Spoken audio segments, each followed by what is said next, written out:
Buenos días, Jorge La Rosa. Buenos días, Noemí Durán. Gracias. Buenos días, Jorge. ¿Cómo lo llevas? Bueno, pues nada, lleno de contradicciones. Yo pasé del colapso a un cierto recogimiento, entonces me dio así por hacer una especie de meditatio constante y mirar pasar las nubes, pero al mismo tiempo también la universidad me ha obligado a seguir trabajando, con lo cual he experimentado en mis propias carnes cómo viene la cosa para los profesores, no solamente para los de universidad, sino también para los de primaria y los de secundaria, ¿no? ¿Qué tal, Noemí? Muchas gracias por estar ahí, ¿eh? Un placer, siempre. ¿Tú también cómo estás? Bien, pues tranquila, en el pueblo, en Mediona, aquí en el Alt Penedès, aprovechando mucho para leer, para ver cómo va tomando forma todo y, pues bueno, ya que es un Jordi, pues vamos a dedicarle hoy el día a la reflexión para las letras, que creo que son creadoras de mundos, así es que para eso estamos, con ganas de poder colaborar. Pero vamos a dejar entonces un ratito a los dos que vayáis hablando. Noemí, si quieres empezar a preguntar o esto, te das con Jordi. Y los demás sabéis que podéis hacer preguntas a través de YouTube y las iremos poniendo aquí pues para que se vayan contestando. Venga, adelante. Gracias. Bueno, Jorge, un gusto, como ya he mencionado. Y si te parece, hago una pequeña introducción de cómo me llega este libro a mis manos y después te paso la palabra y vamos hilándolo, ¿sí? Venga. Vale. Bueno, pues aquí tenemos Esperando no se sabe qué, sobre el oficio del profesor, del maestro Jorge La Rosa, un libro que sacó este año, en mayo de 2019, ¿verdad? Sí, pero no hace un año todavía, estamos en abril, no hace un año todavía, por tanto es de los libros del último año de Candaya, claro. Exactamente. Bueno, es un libro que yo creo muy necesario de leer por todos los que nos dedicamos a la pedagogía, básicamente. Jorge La Rosa para mí es un maestro de maestros, entonces si algo nos regala desde mi punto de vista es una reflexión a modo de águila. Para mí Jorge tiene esa capacidad de mapear, de ver la realidad y además siempre con la exigencia de darle un sentido contemporáneo a tus letras. Entonces, en esos momentos de confinamiento en que la escuela se está reinventando a diario, ¿no? Casi a ritmo como frenético de reinvención, ahora más que nunca porque es una situación radicalmente diferente, pienso que el libro de Jorge La Rosa nos ofrece una reflexión sobre lo que es la escuela que hemos conocido de hace años, ¿no? De la escuela que él la cita desde su invención del escolé de los griegos, ¿no? Entonces me parece muy necesario que inventemos nuevos escenarios sabiendo qué es lo que hay detrás. Entonces, para mí la mayor justificación sería esta. Es un libro que rastrea los gestos del profesor desde un profesor, que es Jorge La Rosa. Entonces, tu capacidad de ponerte siempre en juego, a mí me parece un atrevimiento maravilloso, generoso, bonito, bello, porque es verdadero. Cuando uno lee a Jorge, tiene la sensación que está Jorge al lado, contándole. Es una prosa que tiene algo de oralidad, ¿no? Tú lo escuchas y yo cuando te leo te imagino como en tus clases, ¿no? Como haciendo los gestos y expresándote y moviéndote y interpelando a las personas que estamos ahí escuchándote. Hay quien dice eso, ¿no? Algunos de mis lectores dicen que mi prosa incluye mucho mis gestos, o sea que cuando me leen es como si me vieran, digamos, ¿no? Lo que es una cosa muy curiosa, ¿no? Que haya como una voz presente, reconocible por las personas que te conocen, ¿no? Uh-huh. Pero, en fin, yo quería decir primero muchas gracias, desde luego, por los elogios y qué sé yo, somos amigos desde hace mucho tiempo y así. Pero quería decir algo primero sobre que este no es un libro sobre la escuela, sino que es un libro también sobre cómo se ve el mundo desde la escuela. O sea, la escuela es un lugar como otro cualquiera, Hay gente que vive en la escuela, hay gente que vive en un supermercado, hay gente que vive, qué sé yo, en un taller de carpintería. Y entonces la escuela es también, en mi caso la universidad, es también un lugar curioso para ver lo que pasa en el mundo. Entonces yo creo que mi libro es también un libro sobre qué pasa en el mundo, o sea, qué pasa en la cultura, qué pasa en el mundo, visto desde alguien que pasa su vida junto a una pizarra, digamos, rodeado de estudiantes, y en ese lugar tan extraño que se llama una sala de aula, ¿no? Entonces es un libro donde la sala de aula se convierte, yo creo, en una especie de observatorio sobre lo que pasa en el mundo, ¿no? Es un punto de vista para mirar qué es lo que pasa por ahí, ¿no? A lo mejor eso tiene que ver con eso tan bonito que decías tú de la mirada de águila, pero no es tanto una mirada de águila, sino una mirada desde un lugar bien particular, en el que te permite ver lo que pasa afuera. Quizás te digo lo de la mirada de águila porque nos ofreces esta capacidad de diálogo amplio. Está aquí un montón de autores con los que tú dialogas, ¿no? Por lo tanto, es un libro en el que yo te veo en tu estudio también, ¿no? O sea, retratas gestos, escenas particulares de enseñanza en las que tú estás compartiendo, y además es un libro rico en polifonía e intertextualidad. Entonces, necesito que abres muchas ventanitas de diálogo y, claro, el lector va conformando también un paisaje de distintos puntos de vista. Esto me parece muy rico y también muy ético, ¿no? Como la riqueza con la que tú logras contrastar la idea de la escuela. Luego pasa una cosa curiosa también en esta época, porque si recuerdas el centro del libro es un elogio de la sala de aula. De la sala de aula como lugar, como espacio de presencia también de los cuerpos y de las palabras, ¿no? Y justo lo que estamos viendo durante estos días es algo que ya viene desde hace mucho tiempo, que es una especie como de disolución de la sala de aula y su conversión en un entorno de aprendizaje. Y por lo tanto a mí me parece que lo que está pasando estos días es un paso adelante definitivo hacia lo que algunos llaman la digitalización de la escuela en un mundo posalfabético, posletrado y así. De hecho, los profesores de todo el mundo están siendo obligados a aprender en muy poco tiempo, de una manera salvaje y brutal, digamos, un montón de cosas que si no hubiera pasado lo que ha pasado hubieran tenido un ritmo mucho más lento y nos hubiera dado quizá la oportunidad de pensarlo un poquito más, ¿no? Entonces a mí, yo estoy viviendo eso en mis propias carnes porque de repente he tenido que hacer un juego de cintura y sigo la mayoría de mis cursos a distancia, o sea, sigo con mis estudiantes, tratando de mantener la conversación que habíamos iniciado. Y desde luego, cada vez que pienso en eso, en el elogio del aula, ¿no? Que es un elogio y una elegía, tú lo sabes bien. Es un elogio y al mismo tiempo un canto de despedida hacia ese lugar que hemos habitado los profesores durante siglos, ¿no? Es ese lugar tan extraño y que al mismo tiempo tengo la conciencia de que con esto está desapareciendo a toda velocidad. De hecho, en las declaraciones también de los políticos y así se oye cada vez más lo de que hay que avanzar en la digitalización de la escuela. Y a mí me parece que eso tiene que ser pensado. ¿Qué significa eso de la digitalización con criterios escolares, ¿no? Ahora, no sé, también tú sabes que mi libro es un libro también un poco de, no sé, de alguien que ve también la escuela en el momento en que uno la está dejando, digamos, ¿no? Por lo tanto, tiene que ver siempre con esa especie de visión medio, no sé si llamarle nostálgica, pero sí con esa sensación de que todo aquello para lo que uno se ha formado está siendo declarado obsoleto a toda velocidad.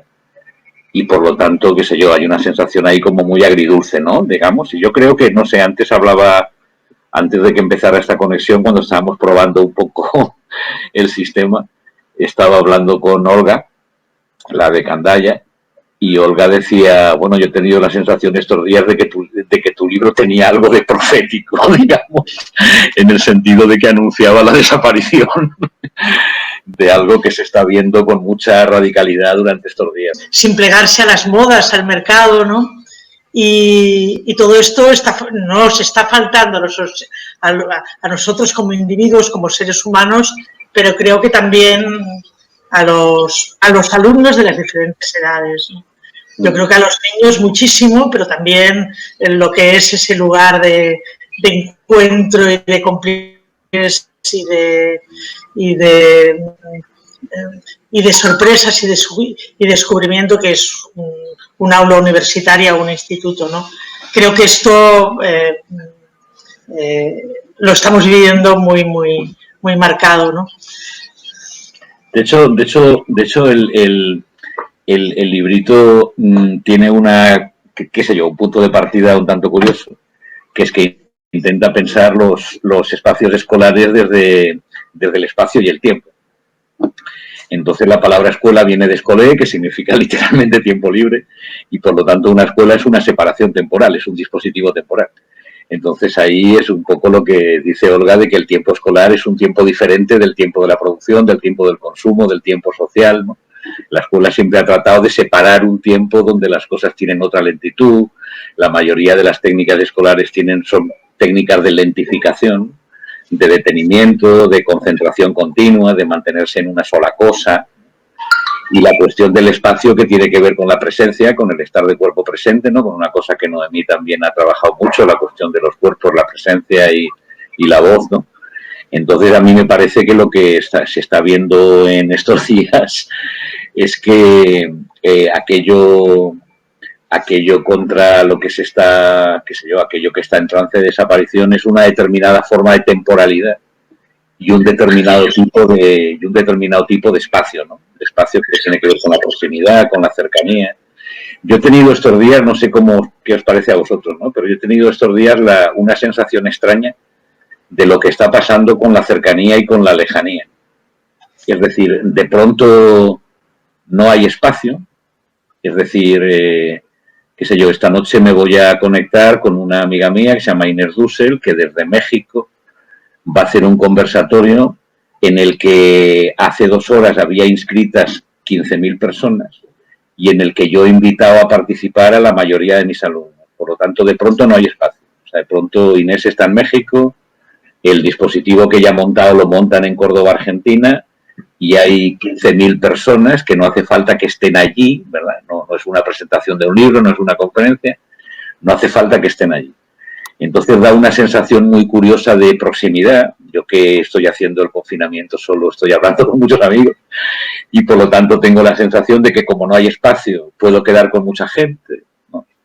Pero al mismo tiempo tengo una sensación muy extraña de espectralidad, o sea que es una sensación de proximidad y de lejanía brutal al mismo tiempo, ¿no? Entonces a mí me parece que da un poquillo también para pensar qué quiere decir en estas cosas, en esto que está pasando ahora, qué quiere decir que estamos cerca o que estamos lejos, digamos, ¿no? Que estamos solos o que estamos acompañados, ¿no? Pero vamos, es verdad que la cosa da un poco, no solo para pensar la escuela, sino una para pregunta pensar. de Rafa. A ver, para los dos, supongo, ¿no? Sobre todo para Jorge, que ha escrito sobre este tema y muchos otros en el libro. ¿Se puede seguir siendo profesores desde la distancia? Sí. Se puede seguir. La cuestión es si se puede seguir siendo profesores haciendo bien el trabajo de profesor o ya es otra cosa. De hecho, yo soy un profesor a la antigua que entiende sus clases como algo que tiene que ver con la lectura, la escritura y la conversación, como Olga, como Noemí y como tanta gente, ¿eh? Algo que tiene que ver con poner algo sobre la mesa, con leer, con charlar, con escribir, etcétera, ¿no? La vieja idea de la escuela como dispositivo de alfabetización, digamos, en definitiva, ¿no? Como que trabaja en un mundo alfabético. Y entonces lo que ya percibí, bueno, lo que no yo, mucha gente ha percibido con claridad desde hace mucho tiempo, es que eso es muy complicado de llevar a distancia. Entonces sí que se puede ser profesor a distancia, pero yo no estoy seguro de que se pueda enseñar a leer y a escribir a distancia, a no ser que leer y escribir sean simplemente prácticas comunicativas. Pero lo que tiene que ver con el peso de la palabra, con la fuerza de la palabra para, qué sé yo, para otras cosas, que no sea transmitir información, transmitir conocimiento, contenidos que se dicen ahora y ese tipo de cosas, la verdad es que tengo mis dudas. A mí me parece que lo que está en juego no solo es la escuela como espacio y como tiempo, sino también la escuela como lo que ha sido desde hace muchísimos años, que es un aparato que se entiende fundamentalmente como un dispositivo para enseñar a leer y a escribir. Por lo tanto, a hablar y por lo tanto a conversar y por lo tanto a escuchar, en fin, por ahí iría un poco la cosa. Jorge, se me ocurre lanzarte una frase que subrayo de tu libro, por si puedes a partir de aquí lanzar ideas, enlazarlo con lo que estamos viviendo esos días, ¿sí? En la página 43 dices, la finalidad de la escuela es la escuela misma. Bueno, eso es una... sí que me voy a detener un poquito ahí, voy a hacer un poco de profesor. Hay una célebre sentencia que viene de muy antiguo, que la gente se aprendió en latín, que dice que no enseñamos para la escuela, sino para la vida, ¿no? No enseñamos para la escuela, sino para la vida. Es decir, lo que se hace en la escuela no tiene que ver con la escuela, sino que tiene que ver con la vida. Entonces, para mi sorpresa, leí que eso era una falsa traducción y que la sentencia de Séneca es justamente la contraria, que no enseñamos para la vida, sino para la escuela. Es decir, el objetivo de la escuela es la escuela misma. ¿Qué quiere decir eso? Eso quiere decir que la escuela pretende que algo de escuela, es decir, algo de escolé, algo de tiempo y espacio para leer, para escribir y para conversar, permanezca siempre en la vida de los hombres. Es decir, que cuando termina la escuela, pues uno va a ser ingeniero, otro médico, otro cajero al supermercado, otro va a ser lo que sea, pero esa pretensión de que en la vida de los seres humanos haya un tiempo y un espacio para pensar, para hablar del mundo, para desarrollar esa extraña idea que se llamaba ciudadanía, para ocuparse de las cosas comunes, etcétera, ¿no? Es decir, para que el tiempo de los hombres y de las mujeres, claro, para que el tiempo de los hombres, de los seres humanos, no esté completamente capturado por la producción y por el consumo y por la necesidad. Yo creo que eso era un poco el ideal griego, ¿eh? O sea, el ideal griego tenía que ver con mantener en los hombres libres, porque de eso depende su libertad, de eso depende el que sean libres, un espacio y un tiempo para otras cosas que no sean trabajar, consumir y ocuparse de las cosas necesarias. Por eso la finalidad de la escuela es la escuela misma, pero no la escuela como institución, sino la escuela como estado de ánimo, digamos, ¿no? La escuela como posibilidad humana, ¿no? Es decir, el viejo... yo creo que también es un poco el viejo ideal marxista de un mundo en el cual haya lugares que se parezcan un poquito a las escuelas, ¿no? Se parezcan un poquito a eso, ¿no? Y que las podamos habitar constantemente, ¿no? Pero yo creo que algunas de esas cosas pasan y como siempre se pueden hacer bien o se pueden hacer mal. Pero yo sí que siento que hay una necesidad en esta época también de continuar buscando espacios y tiempos donde leer, escribir, conversar, qué sé yo, ocuparse de las cosas comunes, discutir de política, esas cosas de las cuales nos las han robado por un lado, pero por otra parte también seguimos estando como muy necesitados. O sea, que tú dirías que es posible que en esos días sigamos haciendo escuela aún estando en la casa. A mí me parece que sí. Yo he tenido la sensación, hablando con bastante gente, de que al interrumpirse el trabajo y el consumo, o sea, de repente el tiempo que se nos ha interrumpido es el del trabajo para nosotros, que estamos en una reclusión privilegiada y no somos cajeras de supermercado, ni somos barrenderos de la calle, ni somos recogedores de fresas miserables en los campos de Huelva, etcétera, Pero a nosotros nos han dado permiso para no trabajar y no podemos salir a comprar nada que no sea estrictamente necesario. Por lo tanto, eso ha provocado inventar maneras extrañas de estar con el tiempo y con el espacio y también con la propia soledad, digamos.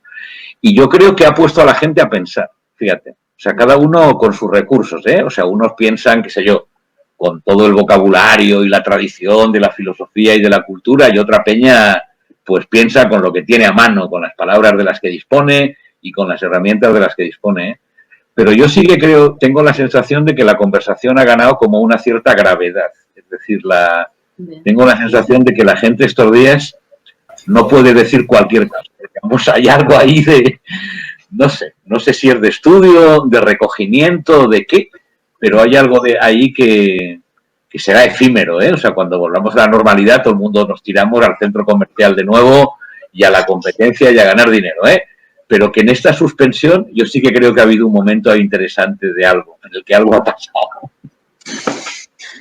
Yo quería hacer una pequeña puntualización sobre el libro de Jorge. Yo no sé, nosotros cuando lo leímos enseguida vimos que era quizás el libro, al menos que nosotros conocíamos, más definitivo sobre pensar sobre el oficio del profesor y sobre este momento de deriva de lo que nosotros habíamos pensado que era la enseñanza. Por tanto, creo que es un libro muy importante para los que la educación, es curioso que Jorge utiliza la palabra educación y no aprendizaje, la educación y la escuela es algo esencial, ¿no? Pero también creo que es un libro dirigido a muchos más lectores. Creo que es una reflexión sobre qué nos hace como somos y lleno de referencias literarias. Se habla muchísimo de Marguerite Duras, se habla muchísimo de Sánchez Ferlosio, de Peter Hanke, que encabeza cada uno de los capítulos y que es una de las debilidades de Jorge, y también un libro llenísimo de filosofía, ¿no? Desde Barthes, Husserl, tantos, ¿no? Por tanto, creo que es un libro que tendría, y no sé si lo hemos sabido hacer hasta ahora, pero seguiremos batallando con él porque pensamos que Esperando no se sabe qué es uno de esos libros destinados a durar, ¿no? A convertirse en un clásico que tiene que interesar a un lector mucho más amplio, ¿no? Es realmente un prodigio de ensayo y, bueno, a ver si nos ganamos también lectores de fuera del mundo educativo, ¿no? Es que hay una cosa que a mí me llama la atención, que es que este libro intenta recuperar un viejo género, que era el ensayo pedagógico, que prácticamente ha desaparecido. Es decir, el ensayo pedagógico fue cultivado, qué sé yo, por los grandes, o sea, por Ortega, la Institución Libre de Enseñanza. Hubo una época en que los intelectuales, digamos, hablaban de educación tranquilamente. Y hablaban de educación no para maestros y profesores de pedagogía, sino que hablaban de educación para todo el mundo. La educación era un asunto público y un asunto que había que abordar, desde luego, pues con toda la potencia del pensamiento, de la literatura, de la filosofía, del cine y así. Entonces, a mí me parece que ese género ha desaparecido. La gente que está en pedagogía se han convertido en investigadores y publicadores de papers y en prescriptores de tecnologías pedagógicas. Y a mí me parece que este libro intenta retomar en un mundo otro esa vieja tradición de que cuando se habla de educación y se habla de la escuela, uno no está hablando para el gremio, uno está hablando para cualquiera, digamos, ¿no? Porque es un tema que tiene que ver con la sociedad y con la sociedad que queremos y con el mundo que habitamos, y así de una manera fundamental. Bueno, amigos, esto está llegando a su fin, son las 13:30 y, bueno, queríamos agradecer muchísimo a Noemi, a Jorge, este rato que nos habéis regalado. Ya está resuelto los problemas que había en la web de Candaya. Podéis entrar, comprar el libro, tanto el de Jorge como cualquier otro del catálogo. Y nada, pues muchísimas gracias, que sigáis bien este San Jordi.